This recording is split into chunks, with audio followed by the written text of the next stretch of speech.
अब हम बात करेंगे विभिन्न जीवों में पोषण। अभी तक हमने पढ़ा पादपों में पोषण, अब हम पढ़ेंगे विभिन्न जंतुओं में पोषण। तो जंतुओं में भोजन तथा इससे ग्रहण कई पोषण प्राप्त करने की विभिन्न विधियां पाई जाती हैं। ठीक है, हर एक जंतु अलग अलग तरीके से भोजन की प्राप्ति करेगा। इस कारण में विभिन्न प्रकार के पाचन तंत्र भी पाए जाते हैं, क्योंकि जिस तरीके का जीवधारी होगा, ठीक है, कि एक कोशिकीय है या बहुत सारी कोशिकाओं से बहुकोशिकीय है, बहुत सारी कोशिकाओं का बना है, तो उसका पाचन तंत्र वैसा होगा। ठीक है, उसमें भी आपने अगर जूनियर क्लासेस में पढ़ा हो कि जो शाकाहारी है उसका पाचन तंत्र थोड़ा अलग होगा, जो मांसाहारी उसका पाचन तंत्र अलग होगा। जैसे कि आपने पहले पढ़ा होगा डियर के बारे में, डियर क्या है, शाकाहारी है, तो उसके पाचन तंत्र थोड़ा सा अलग होगा। ठीक है, तो इसमें विभिन्न प्रकार के पाचन तंत्र पाए जाएंगे। जैसे कि एक कोशीय जीव की सतह द्वारा वो क्या करेगा, अपनी सतह से ही पाचन कर लेगा। ठीक है, और बहुकोशीय जीव में पूरा पाचन तंत्र होगा जो भोजन का पाचन करेगा, और इस तरीके से जीवधारी को पोषण की प्राप्ति होगी। सबसे पहले हम बात करेंगे अमीबा में पोषण की। अमीबा क्या है, एक कोशिकीय है। ठीक है, अब एक कोशिकीय है तो उसके पास वेल डेवलप पाचन तंत्र तो होगा नहीं, तो वो क्या करेगा, अपनी बॉडी की सरफेस से ही करेगा।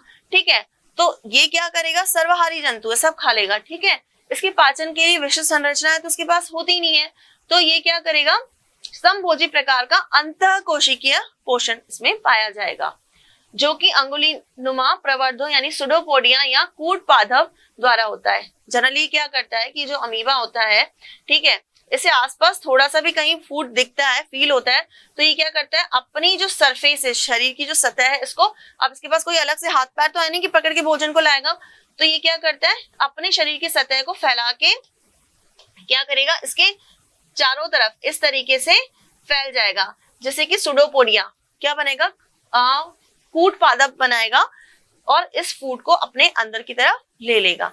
ठीक है, इसमें मुख नहीं होता, अतः ये जल के साथ आए भोजन के कणों को कोशिका के सतह द्वारा अंतर्ग्रहित करेगा। भोजन के कण के चारों तरफ एक खाद्य रिक्ति का फूड वैक्यूल का निर्माण करता है। मैंने आपको बताया कि ये भोजन है, इसके चारों तरफ इसने क्या किया, कूट पादप यानी कि सुडोपोडिया बना लिया। धीरे धीरे ये पूरा इसको कवर कर लेगा, और कवर करते ही क्या करेगा, जो है फूड वैक्यूल बना लेगा। ठीक है, अभी फूड वैक्यूल क्या करेगी, एंजाइमों द्वारा भोजन को सरल तत्वों में तोड़ेगी, जो कि जीवद्रव्य द्वारा सरलतापूर्वक अवशोषित कर लिया जाएगा।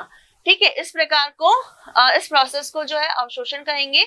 यह सरल भोज्य तत्व जीवद्रव्य में स्वांगीकृत होकर वृद्धि के लिए ऊर्जा को प्रदान करता है। स्वांगीकृत मतलब असिमिलेट हो जाता है।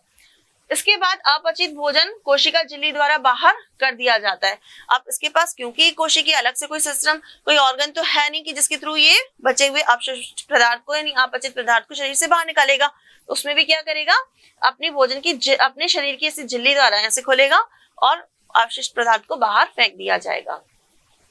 इस प्रक्रिया में कोशिका भित्ति अचानक से टूट जाती है और अपचित भोजन कण को बाहर फेंक दिया जाता है। एक बार हम इसको डायग्राम से समझ लेते हैं कि ये भोज्य पदार्थ इसके पास आया, इसने क्या किया, कूट पादप का निर्माण किया। कूट पादप का निर्माण करके एक फूड वैक्यूल बना लिया।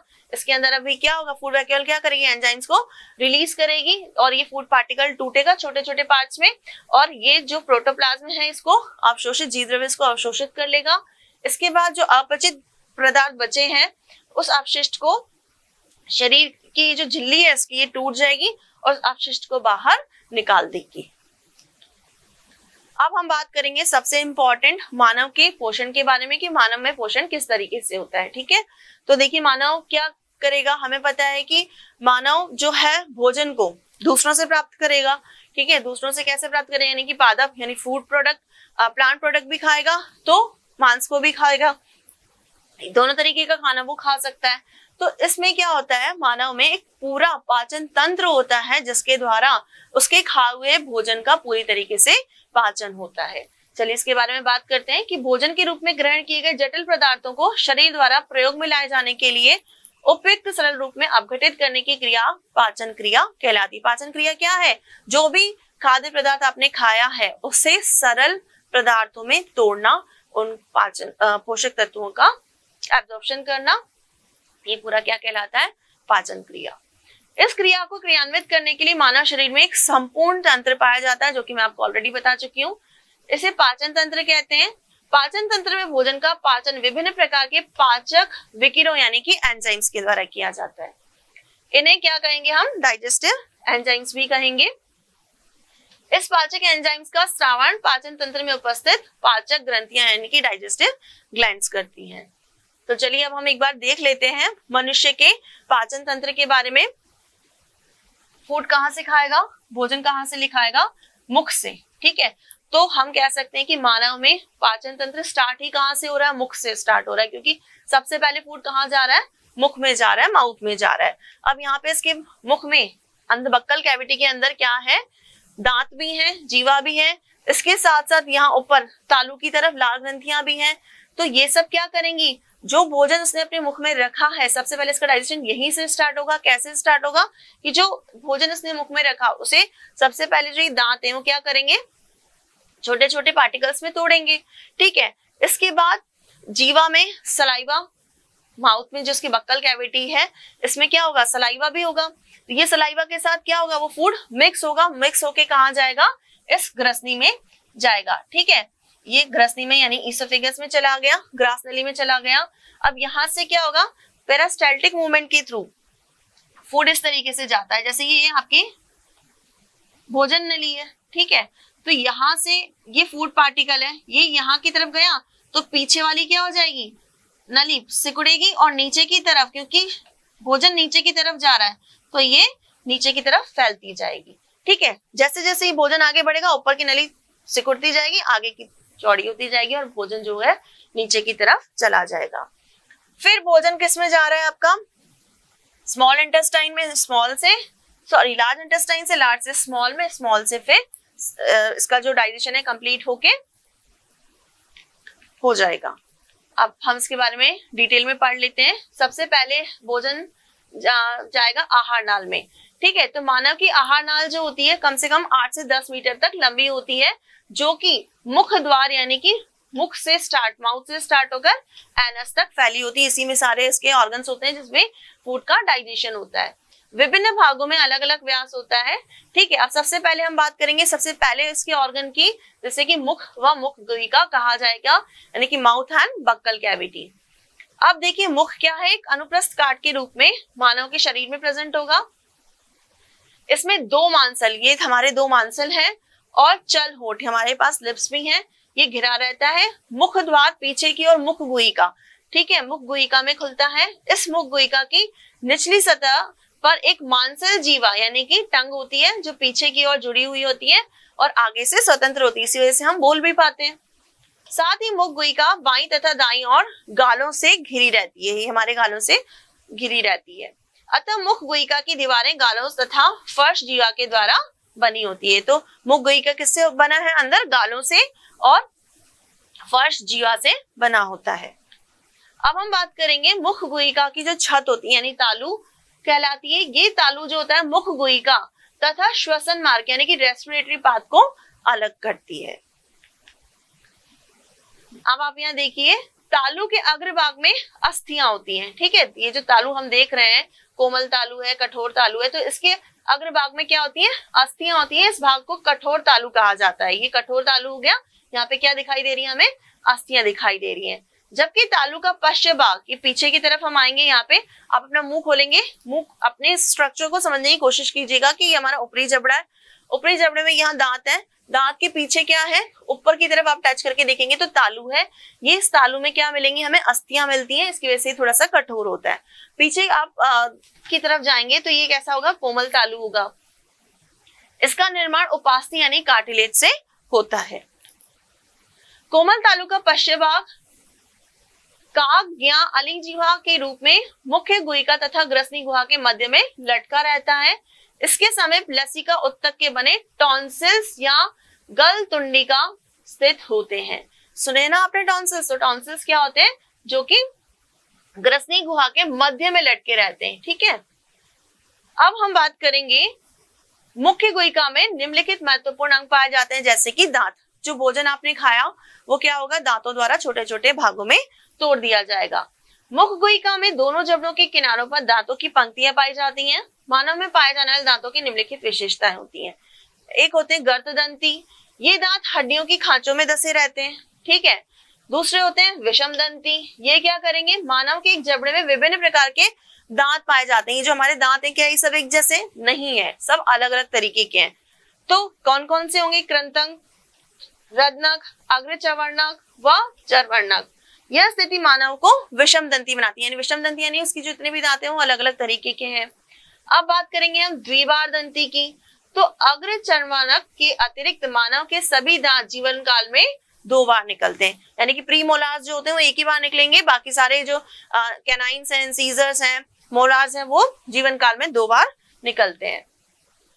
अब हम इनके बारे में डिटेल में पढ़ेंगे कि कृंतक, इंसीजर्स क्या करेंगे, जो भोजन आप खाते हैं, यानी ये फ्रंट में होते हैं, सामने की तरफ होते हैं, तो जो भोजन आप खाते हैं उसको कुतरने या काटने के काम आते हैं। ठीक है, कितने होते हैं, 4 ऊपरी जबड़े में और 4 ही नीचे वाले जबड़े में पाए जाएंगे।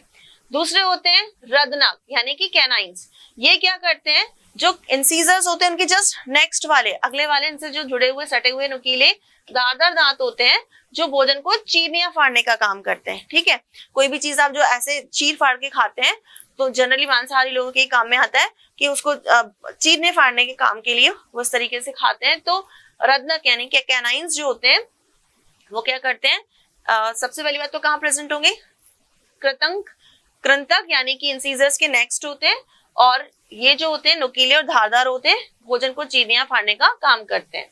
ऊपरी और निचले जबड़े में 2-2 पाए जाते हैं, 2 ऊपर की तरफ 2 नीचे की तरफ। जनरली मांस पक्षियों में अधिक विकसित होते हैं, जो मांसाहारी जीव होते हैं उनमें ज्यादा विकसित होते हैं। अब हम बात कर रहे हैं अग्रचर्वणक यानी कि प्रीमोलार्स की। तो इनकी संख्या जो होती है ऊपरी तथा निचली जबड़े में 4-4 होती है। ठीक है, 4 ऊपर की तरफ 4 नीचे की तरफ, ये भोजन को पीसने का काम करते हैं। अब होते हैं लास्ट वन मोलार्स। ये क्या करेंगे, जैसे कि हिंदी में चर्वणक भी कहते हैं।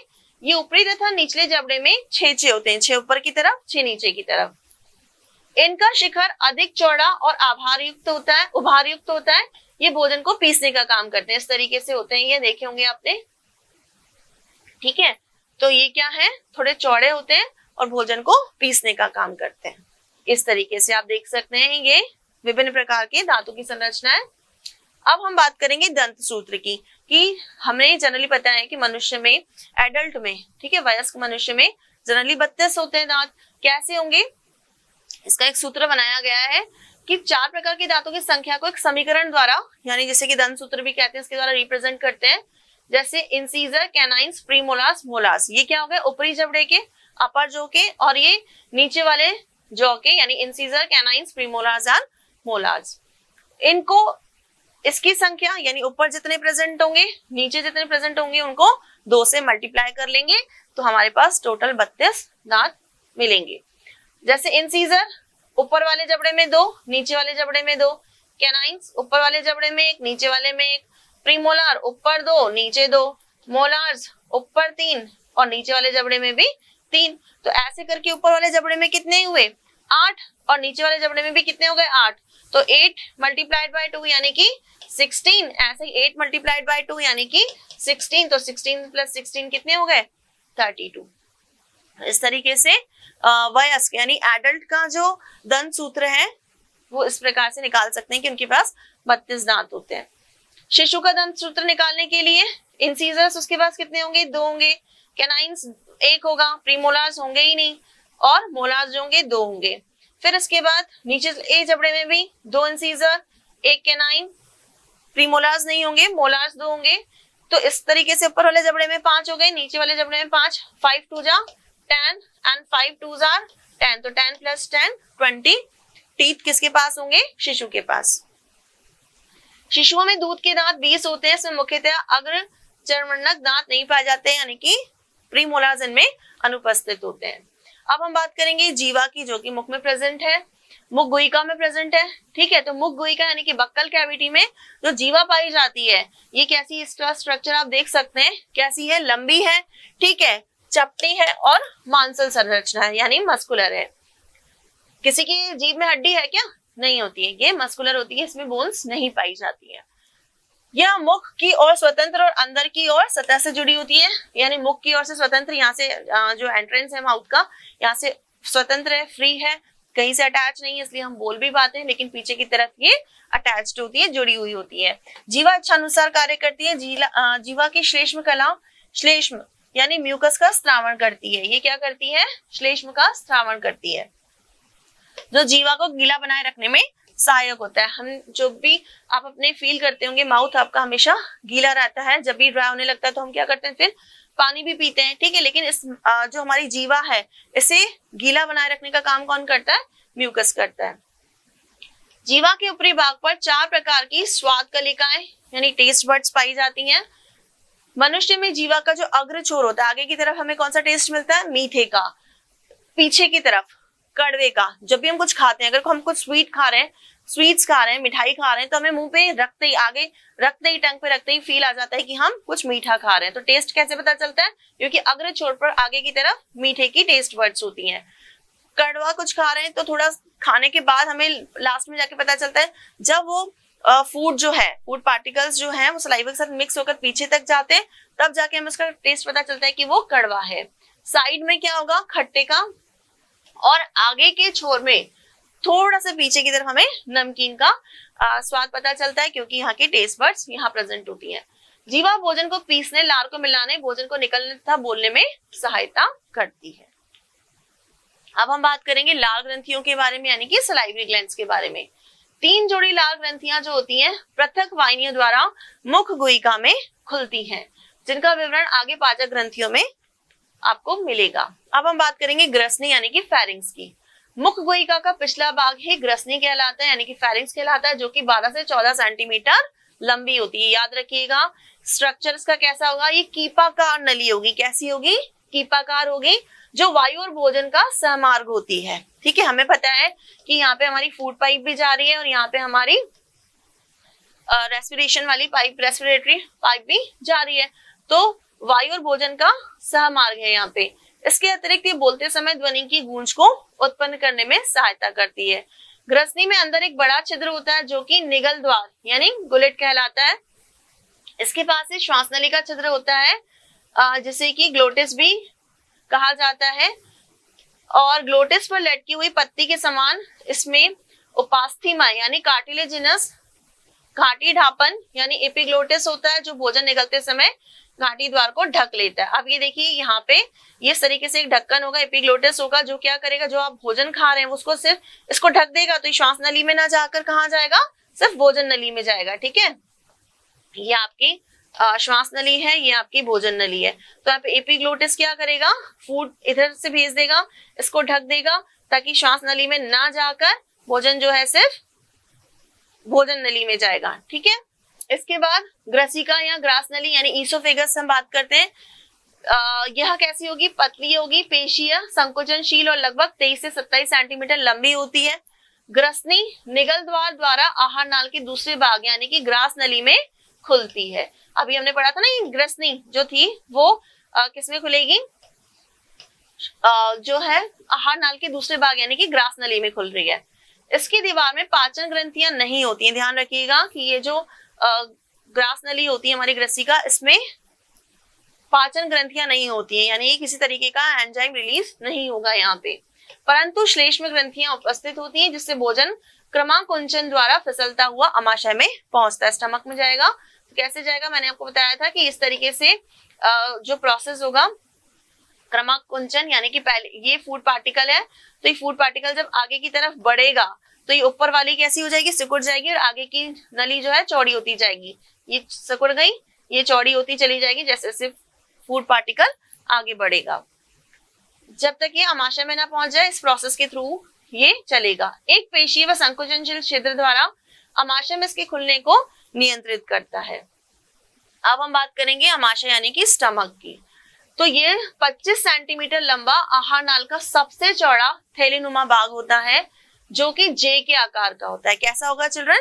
जे के आकार का होगा। इसमें जठर ग्रंथियां पाई जाएंगी, यानी कि गैस्ट्रिक ग्लैंड पाई जाती हैं, जो भोजन के पाचन के लिए क्या करती हैं? जठर रस यानी कि गैस्ट्रिक जूस का स्त्रावण करेंगी। कहाँ प्रेजेंट होंगी? स्टमक में।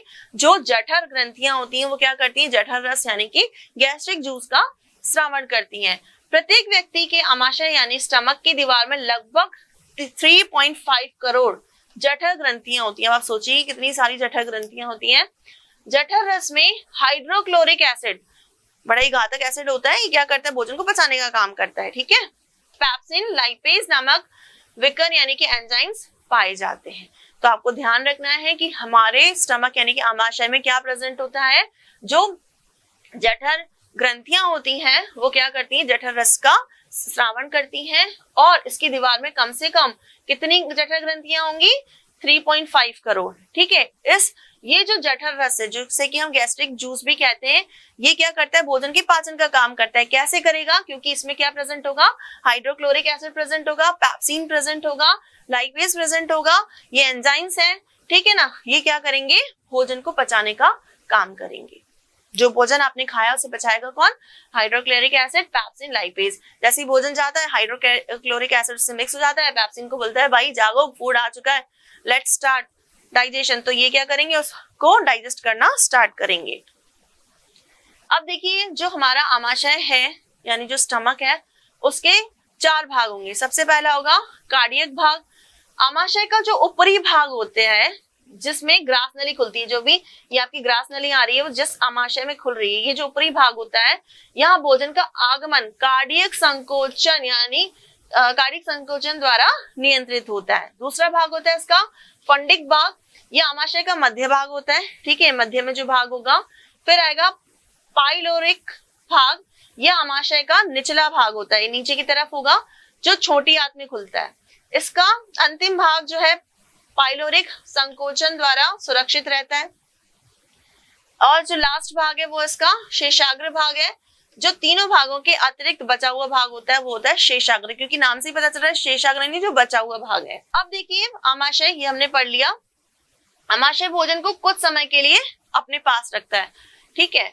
फिर उसे क्या करेगा, पीसेगा तोड़ेगा कैसे, हाइड्रोक्लोरिक एसिड से, पेप्सिन से, ठीक है, उसको तोड़ेगा यानी कि उसका आंशिक पाचन करेगा। इसके बाद इस कार्य में इसका कौन साथ देगा, जठर रस यानी कि गैस्ट्रिक जूस, जिसका मैंने आपको बताया अभी कि हाइड्रोक्लोरिक एसिड, पेप्सिन जो होंगे ये एंजाइम्स क्या करेंगे, इसको भोजन को तोड़ने का काम करेंगे। अब इसमें पेशीय क्रमांकुंचन गति के कारण जो भोजन है वो लुगदी में रूपांतरित हो जाएगा, ठीक है। फिर भोजन जाएगा स्मॉल इंटेस्टाइन में। भोजन के पाचन तथा अवशोषण का मुख्य केंद्र जो है वो क्या है, स्मॉल इंटेस्टाइन यानी कि छोटी आंत। अब यहाँ पे भोजन जो है 6 से 7 मीटर, ये कैसा होता है, सबसे पहले तो हम बात करेंगे कि जो छोटी आंत होती है, स्मॉल इंटेस्टाइन होती है, कैसी होती है, 6 से 7 मीटर लंबी और 2.5 सेंटीमीटर चौड़ी होती है। ना क्वेश्चन अराइजेस, मैम 6 से 7 मीटर लंबी और इसे आप स्मॉल इंटेस्टाइन बोल रहे हैं, तो एक्चुअली क्या होती है, ऐसे घुमावदार रहती है, ठीक है, और अत्यधिक कुंडलित होती है, यानी पूरी ऐसे घूमी हुई होती है, इसलिए आपको पता नहीं चलता है कि इतनी बड़ी है, अदरवाइज ये 6 से 7 मीटर लंबी होती है। इसमें अधिकतर भाग में रसांकुर यानी कि विलाइस पाए जाते हैं। ये जो इस तरीके से बनी होती है, ठीक है ना, ये जो घूमी हुई होती है, इसमें क्या होते हैं, यहाँ पे छोटे छोटे से विलाई प्रेजेंट होते हैं, ठीक है, दोनों तरफ वॉल्स पे ऐसे विलाइस इसकी सरफेस पे प्रेजेंट होते हैं।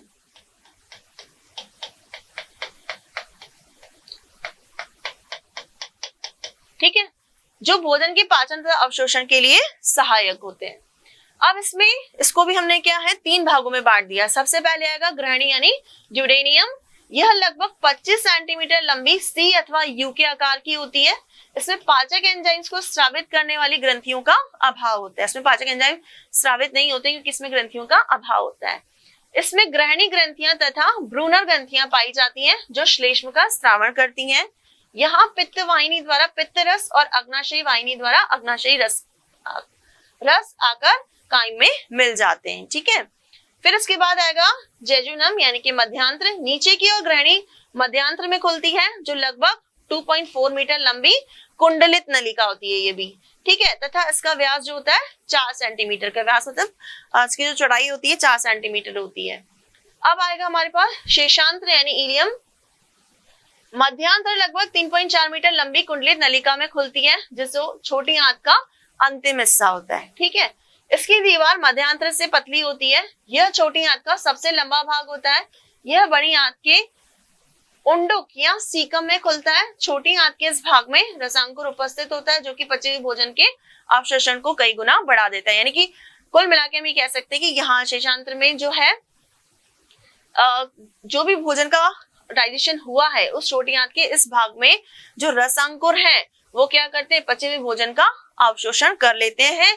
इसके बाद छोटी आंत के शुरुआती भाग में प्रोटीन, कार्बोहाइड्रेट, न्यूक्लिक अम्ल व वसा का पूर्ण रूप से पाचन होता है, यानी कि जो भी खाना हमने खाया है वो उसका डाइजेशन, मेन डाइजेशन कहाँ हुआ है, थोड़ा सा डाइजेशन जो था स्टमक में हो गया, स्टमक यानी आमाशय में। उसके बाद वो कहाँ गया, छोटी आंत में गया, छोटी आंत में बाकी जो भोजन था पूरा उसका डाइजेशन हो गया। ठीक है, अब डाइजेशन यानी कि उसका पाचन हो गया। पाचन होने के बाद जो भी उसमें प्रोटीन, कार्बोहाइड्रेट, न्यूक्लिक एसिड, वसा थे वो पूर्ण रूप से उनका पाचन हो गया और बचा हुआ जो था इसके शेषांत्र में मुख्यतः बचे हुए पोषण पदार्थों का अवशोषण हो गया।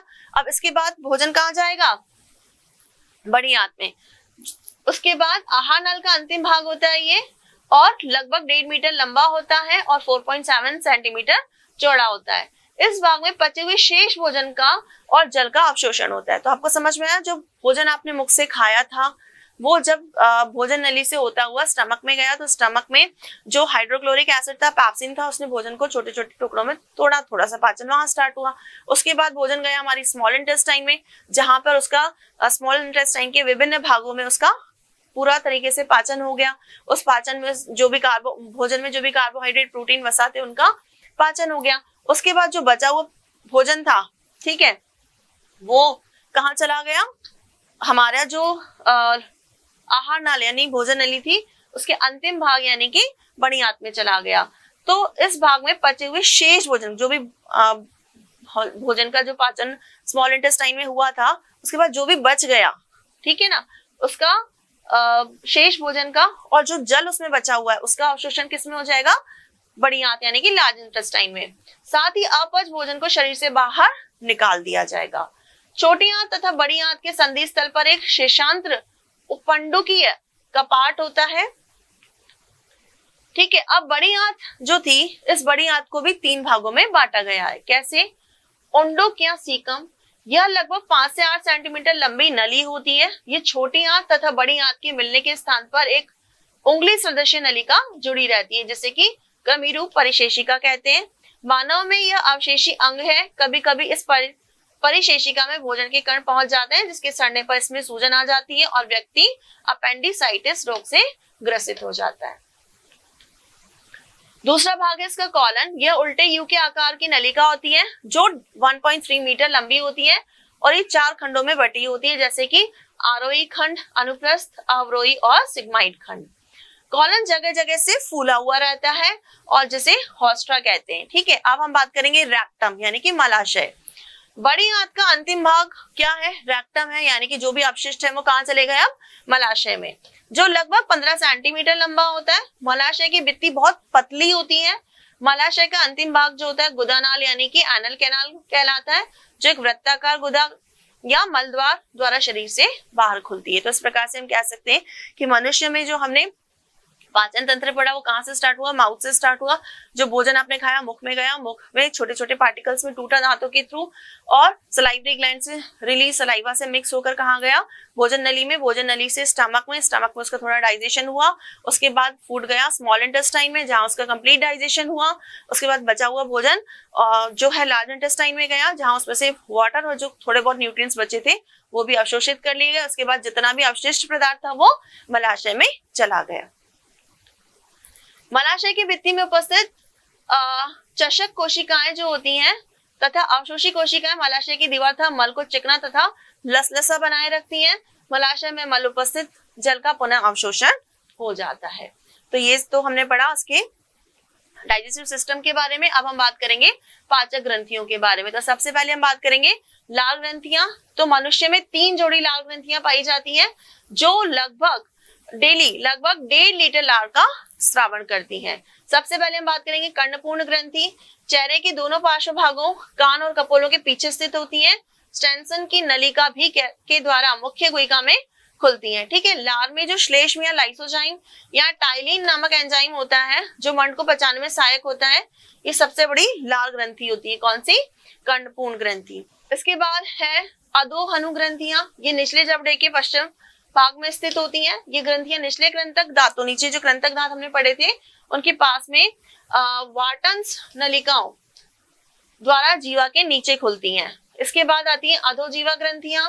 ये जीवा के ठीक नीचे स्थित छोटी तथा सक्रिय ग्रंथियां होती हैं। कई महीन रेविनस या बार्थोलिन की नलिकाओं द्वारा मुख गुहिका के फर्श पर खुलती हैं। अब देखिए क्या होता है कि लार में उपस्थित जो अल्फा अमाइलेज या टाइलिन एंजाइम अन्न को शर्करा में परिवर्तित करता है और भोजन को मीठा बनाता है, जबकि जो लाइसोजाइम होता है वो प्रतिजीवाणु कारक होता है।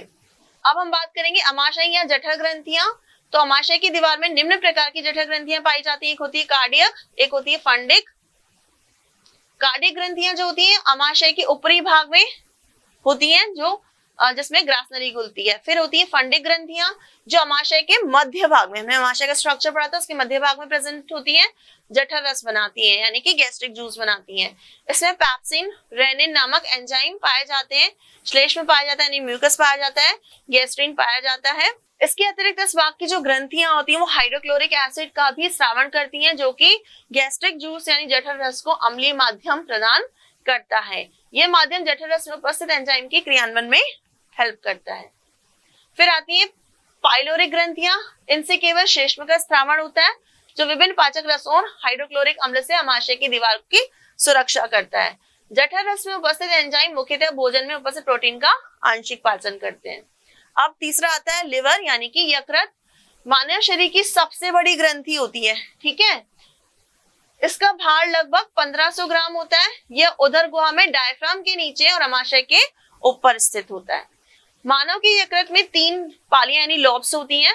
यकृत के पिंड अनेक बहुभुजी पिंडकारों से बने होते हैं, जिन्हें ग्लीसन संपुट भी कहते हैं। इन पिंडकों से यकृत कोशिकाएं का निर्माण होता है, जिससे पित्तरस स्रावित होता है। पित्तरस यकृत के निकट स्थित थैलीनुमा संरचना यानी कि गॉल ब्लैडर में एकत्रित होता है। इसमें पाचक एंजाइम्स नहीं होते, किंतु ये वसा के पाचन में सहायक होता है। यकृत मानव शरीर की अति महत्वपूर्ण ग्रंथि है, इसे ध्यान रखिएगा, इस पे क्वेश्चन भी आता है। मानव शरीर में पाचन के अतिरिक्त बहुत सारे अति महत्वपूर्ण कार्य होते हैं, जैसे पित्तरस का स्रावण करना। तो आमाशयिक रस के अम्ल को प्रभावहीन करने के लिए पित्तरस बनता है, जो भोजन को क्षारीय माध्यम प्रदान करता है, ठीक है। हमने पढ़ा था कि आमाशय में जो होता है हाइड्रोक्लोरिक एसिड रिलीज होता है ना, तो उसके प्रभाव को कम करने के लिए बाइल जूस बनता है, जो कि उसको क्षारीय माध्यम देता है। साथ ही वसा का इमल्सीकरण करता है, भोजन को सड़ने से भी बचाता है और हानिकारक जीवाणुओं से रक्षा करता है। फिर है हिपैरिन। तो यकृत कोशिका हिपैरिन नामक प्रतिस्कंद पदार्थ का स्रावण करती है, जो रुधिर वाहिनियों में रुधिर को जमने से रोकता है। अगर रुधिर वाहिनियों में रक्त को जमने से नहीं रोकेगा तो क्या होगा, रुधिर वाहिनियों में रक्त क्लोटिंग हो जाएगी, जम जाएगा और फिर वो हार्ट तक नहीं पहुंचेगा और क्या होगा, हार्ट वर्क करना बंद कर देगा। नेक्स्ट है ग्लाइकोजन का संचय। जब पाचन के पश्चात रुधिर में आवश्यकता से अधिक ग्लूकोज पहुंचता है तो वो क्या होता है, यकृत कोशिकाओं द्वारा ग्लाइकोजन में बदल दिया जाता है, ठीक है, और यकृत में संचित कर लिया जाता है। जब बहुत ज्यादा आपने मीठा खा लिया, आपके ब्लड में शुगर का अमाउंट ज्यादा हो गया है, तो फिर वो क्या होगा, यकृत कोशिकाओं द्वारा ग्लाइकोजन में कन्वर्ट कर दिया जाएगा और उसको स्टोर कर दिया जाएगा। फिर आएगा वसा का संश्लेषण। यकृत कोशिकाओं में उपस्थित ग्लूकोज की अतिरिक्त मात्रा को वसा में बदलकर वसीय उत्तकों में संचित कर देगा। फिर आएगा पित्त वर्णक का उत्सर्जन। तो पित्त लवण तथा पित्त वर्णक का उत्सर्जन भी यकृत द्वारा होता है। पित्त लवण व वर्णक वास्तव में क्या होते हैं, लाल रुधिर कणिकाओं के उत्सर्जी पदार्थ होते हैं, ठीक है। यकृत रुधिर से छानकर आहार नाल के उत्सर्जी पदार्थ के साथ साथ मानव शरीर से बाहर निकलने में अति महत्वपूर्ण भूमिका निभाता है। इसके बाद आएगा यूरिया का संश्लेषण। तो यकृत में यूरिया का संश्लेषण और विषैले पदार्थों को कम हानिकारक बनाने का काम भी होता है। तो ये सब हमने किसके बारे में पढ़ा, यकृत के बारे में। अब हम बात करते हैं रुधिर का थक्का बनना, किस तरीके से ब्लड क्लोटिंग होती है।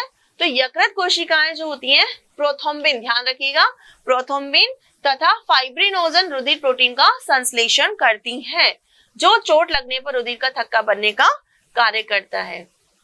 अब हम बात करेंगे गॉल ब्लैडर की। तो गॉल ब्लैडर जो है यकृत के बिल्कुल नीचे छोटी पेशी थैलीनुमा संरचना होती है, जिसे पित्ताशय कहते हैं। पित्ताशयी नलिका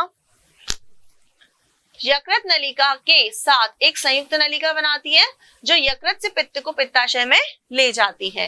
ये यकृत द्वारा स्रावित पित्त को कुछ समय के लिए संचित करती है और उसे सांद्र बनाने में भी सहायता करती है, परंतु पित्त का उत्पादन नहीं करती। तो ये चीजें बहुत ज्यादा ध्यान रखने लायक है। अब हम बात करेंगे पैनक्रियाज यानी अग्नाशय की। यकृत के बाद शरीर की दूसरी सबसे बड़ी ग्रंथि, पहली सबसे बड़ी ग्रंथि कौन है? यकृत। उसके बाद दूसरी ग्रंथि है बड़ी अग्नाशय। लगभग 12 से 15 सेंटीमीटर लंबी होती है और जे के आकार की होगी। उदर गुहा में अमाशय व शेषांत्र के बीच में स्थित होती है। ठीक है, यानी स्टमक के नीचे शेषांत्र के बीच में स्थित होगी। रेक्टम के नीचे स्टमक, अमाशय यानी स्टमक के नीचे और शेषांत्र के बीच में स्थित होगी। सामान्य व्यक्ति में इसका भार 60 to 90 ग्राम्स होता है। एक मिश्रित ग्रंथि होती है, ये छोटे छोटे पिंडकों से बनी होती है। इसके साथ ही ये जो कोशिकाएं होती है घनाकार और स्रावी होती हैं। पिंडकों के मध्य में लैंगरहैंस की द्वीपिकाएं स्थित होती हैं जो कि अग्नाशय का अंतःस्रावी भाग बनाती हैं। इसका बाह्य स्रावी भाग क्षारीय अग्नाशयिक रस का स्रावन करता है और अंतःस्रावी भाग जो होता है हार्मोन्स को रिलीज करता है। ठीक है, ध्यान रखने वाली बात है कि जो बाहर का भाग है वो तो क्या करेगा? क्षारीय अग्नाशयी रस का स्रावन करेगा और अंतःस्रावी जो भाग होगा वो हार्मोन्स को रिलीज करेगा। इसके मुख्य कार्यों की हम बात करें तो ये क्या करेगा? अग्नाशयी रस का स्रावन यानी कि 3 एंजाइम अमाइलेज एंड अमाइलेज या अमाइलोपेप्सिन का रिलीज करेगा जो कि कार्बोहाइड्रेट के उस भाग को शर्करा में बदल देता है जो मुख्य गुहिका में लार के प्रभाव से बच जाता है। जो हमारी बक्कल कैविटी में लार के प्रभाव से जो भाग बच गया है फूड का, कार्बोहाइड्रेट का, उसको क्या करेगा? शर्करा में कन्वर्ट करेगा। कौन? अमाइलेज। फिर आएगा लाइपेज। ये लाइपेज क्या करेगा? जो भी भोजन में वसा है बची है उसको वसी अम्लों में परिवर्तित कर देगा। फिर ट्रिप्सिन, तो ट्रिप्सिन क्या करेगा? प्रोटीन का पाचन करेगा और अमाशय में प्रोटीन के आंशिक पाचन को पूर्ण करने में सहायता करेगा। फिर हार्मोन्स का रिलीज का स्रावण, हार्मोन्स का स्रावण अग्नाशय की लैंगरहैंस की दीपिकाओं में उपस्थित बीटा कोशिकाओं से इंसुलिन तथा अल्फा कोशिकाओं से ग्लूकेगोन नामक हार्मोन का स्रावण होता है। ये हार्मोन्स कार्बोहाइड्रेट उपापचय का नियंत्रण व नियमन करते हैं। अब आएगा आंतरिक ग्रंथियां। तो छोटी आंत की श्लेष्म कला में कई प्रकार की ग्रंथियां उपस्थित होती हैं। इन ग्रंथियों से स्रावित रस के मिश्रण को आंतरिक रस भी कहा जाता है। ये ग्रंथियां लिम्बरकुंड की दरारों में स्थित होती हैं। कहाँ पे प्रेजेंट होंगी? लिम्बरकुंड की दरारों में। साथ में इसमें श्लेष्म स्रावित करने वाली ब्रूनर ग्रंथियां और चषक कोशिकाएं पाई जाएंगी। इनके रसों में प्रमुख रूप से श्लेष्म और कई प्रकार के पाचक एंजाइम्स पाए जाते हैं जो कि भोजन को पचाने का काम करते हैं। दंत क्षय अब यानी कि टूथ डिके के बारे में बात करें तो एनेमल और डेंटाइन का मृदुकरण होता है। किस वजह से होता है? क्योंकि जीवाणुओं द्वारा शर्करा से जो फूड आप खाते हैं वो फूड पार्टिकल सब बचे रह जाते हैं, तो वो उसमें शुगर जो होती है फूड पार्टिकल्स में उसको एसिड में कन्वर्ट कर दिया जाता है। उससे एसिड का निर्माण होता है, अम्ल का निर्माण होता है। इससे एनेमल का क्षरण यानी कि टूटना स्टार्ट हो जाता है। यहाँ दांतों में फंसे भोजन के कणों पर जीवाणु के समूह चिपक कर दंत प्लेक का निर्माण करते हैं। दांतों में ब्रश करने से ही प्लेक अम्ल उत्पन्न होने से पहले हटा दिया जाता है। सूक्ष्म जीवों के मसूड़ों से पहुंचने के कारण सूजन और संक्रमण उत्पन्न हो जाते हैं। अब हम बात करेंगे मनुष्य के पाचन तंत्र के बारे में। तो सबसे पहले मनुष्य के पाचन तंत्र के लिए निम्नलिखित प्रक्रियाएं होती हैं। सबसे पहला होता है इंजेशन, भोजन को ग्रहण करना। वो सबसे पहले स्टार्ट कहाँ से होगा? माउथ से। ठीक है, तो भिन्न भिन्न जीवों में भिन्न भिन्न अंग होते हैं। जैसे कि एक कोशिकीय जंतु अगर यूनिसेलुलर अमीबा की बात करें तो इसमें मुख नहीं होता, जल के साथ आए भोजन कणों को ही अपनी सतह पर चिपकाकर ग्रहण करते हैं। मल्टी सेलुलर की अगर हम बात करें तो मल्टी सेलुलर में पूरा एक डाइजेस्टिव सिस्टम ही होगा।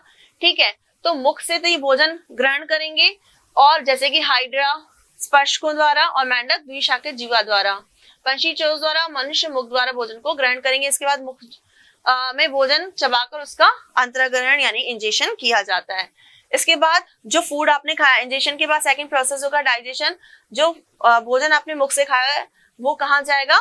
अंदर पाचन तंत्र के विभिन्न भागों में जाएगा जहां उसका पाचन होगा। ठीक है, तो पोषक पदार्थों का संपूर्ण शरीर में संचरित करने के लिए विभिन्न भौतिक तथा रासायनिक अभिक्रियाओं द्वारा विलय अवस्था में लाया जाता है, यानी कि जटिल व अघुलनशील खाद्य पदार्थों को भौतिक और रासायनिक क्रियाओं द्वारा घुलनशील पदार्थों में बदला जाता है पाचन क्रिया के द्वारा।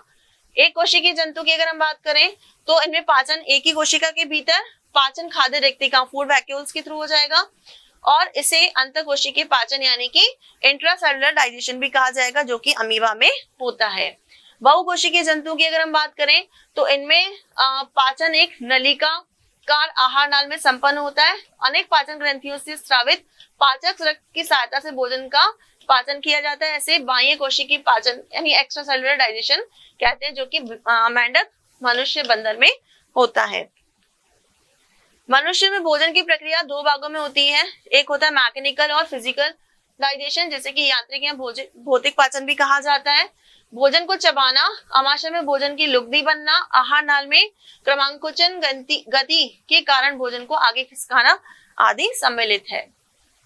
ठीक है, क्रमांकुचन में क्या होता है, पेरिस्टेल्टिक मूवमेंट जो होता है, पेरिस्टेल्सिस।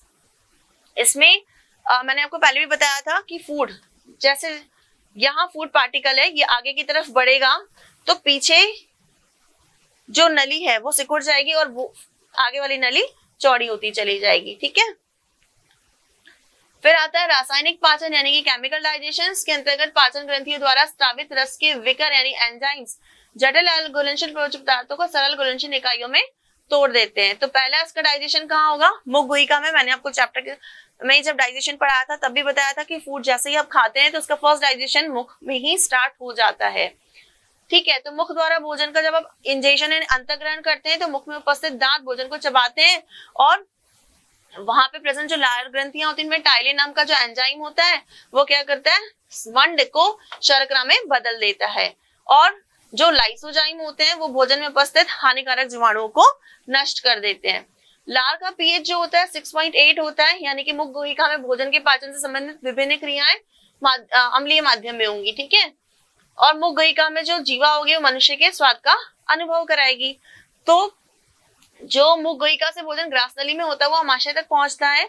फिर मुख गुहिका में चबाने के अतिरिक्त पाचन से संबंधित केवल निम्न अभिक्रिया होती है, यानी कि मुख गुहिका यानी बक्कल कैविटी में स्टार्च और जल के मिलने से शर्करा शुगर का फॉर्मेशन होगा, किसकी प्रेजेंस में, लार में उपस्थित टाइलिन की वजह से।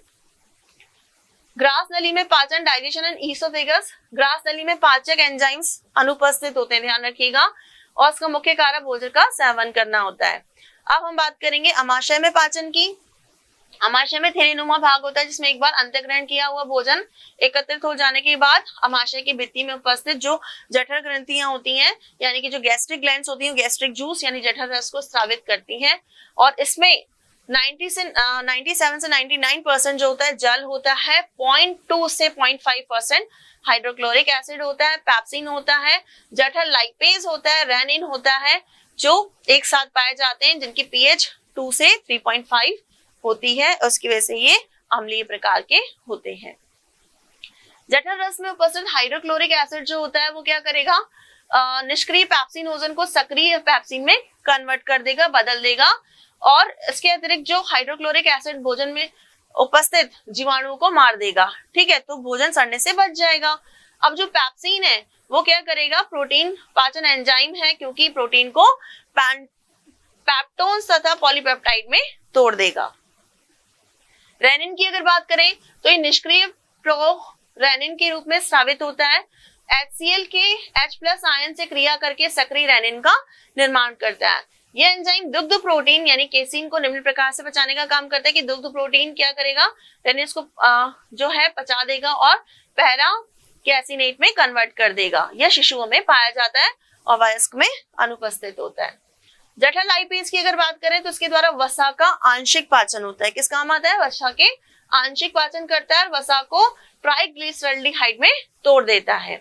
आमाशय में भोजन 3 से 4 घंटे रहता है। मंथन गतियों के कारण भोजन भूरे रंग की लेई जैसी लुगदी में परिवर्तित हो जाता है, जिसे कि हम काइम भी कहते हैं।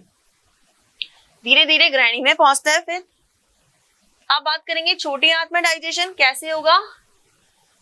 कार्बोहाइड्रेट का पाचन क्योंकि मुख गुहिका में हो जाता है, प्रोटीन और वसा का पाचन स्टमक में यानी आमाशय में होता है। लेकिन पाचन की क्रिया का प्रमुख रूप जो होता है वो छोटी आंत में ही संपन्न होता है। छोटी आंत के अग्रभाग में या अग्रहणी में यकृत से पित्तरस व अग्नाशयिक रस भी आकर पाचन क्रिया में सहायता करते हैं। पित्तरस की अगर हम बात करें तो ये क्षारीय रस होता है जिसका पीएच लगभग 7.7 होता है। पित्तरस में 92% जल, 6% पित्त लवण यानी कि बाइल सॉल्ट्स होते हैं और 0.3% पित्तवर्णक, कोलेस्ट्रॉल 0.3 से 0.9% और 0.3% लेसिथियम तथा 1% वसा अम्ल होते हैं। पित्तरस का मुख्य कार्य होता है वसा का इमल्सीकरण करना और अमाशय से प्राप्त भोजन के माध्यम से अम्लीय से क्षारीय बनता है। अब हम बात करेंगे अग्नाशयिक रस की जिसका पीएच होता है 7.5 से 8.2 और ये भी क्षारीय होता है। इसमें लगभग 96% जल होता है, शेष भाग में पाचक एंजाइम्स और लवण होते हैं। इससे स्रावित होने वाले पाचक एंजाइम्स होते हैं प्रोटीन पाचक एंजाइम जो कि प्रोटीन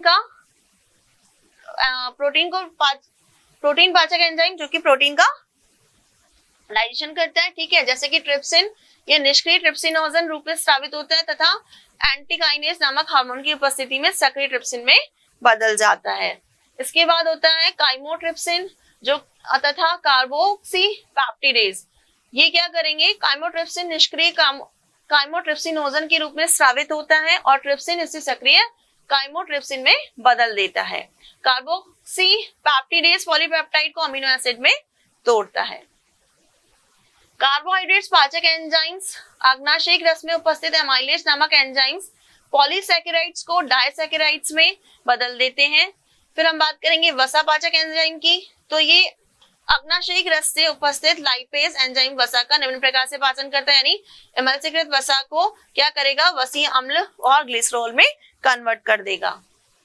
फिर हम बात करेंगे न्यूक्लिक एसिड पाचक एंजाइम, तो अग्नाशयिक रस में उपस्थित न्यूक्लिक एंजाइम जो होता है न्यूक्लिक अम्ल यानी कि डीएनए और आरएनए को तोड़ता है। जैसे तोड़ के क्या बनाया उसने, न्यूक्लियोटाइड्स बना दिए।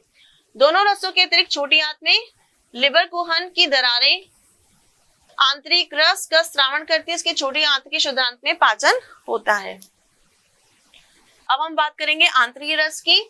यह रस भी क्षारीय होता है तथा इसकी पीएच जो होती है 7.5 से 8.3 होती है। इसमें जल, लवण तथा निम्न पाचक एंजाइम्स उपस्थित होते हैं।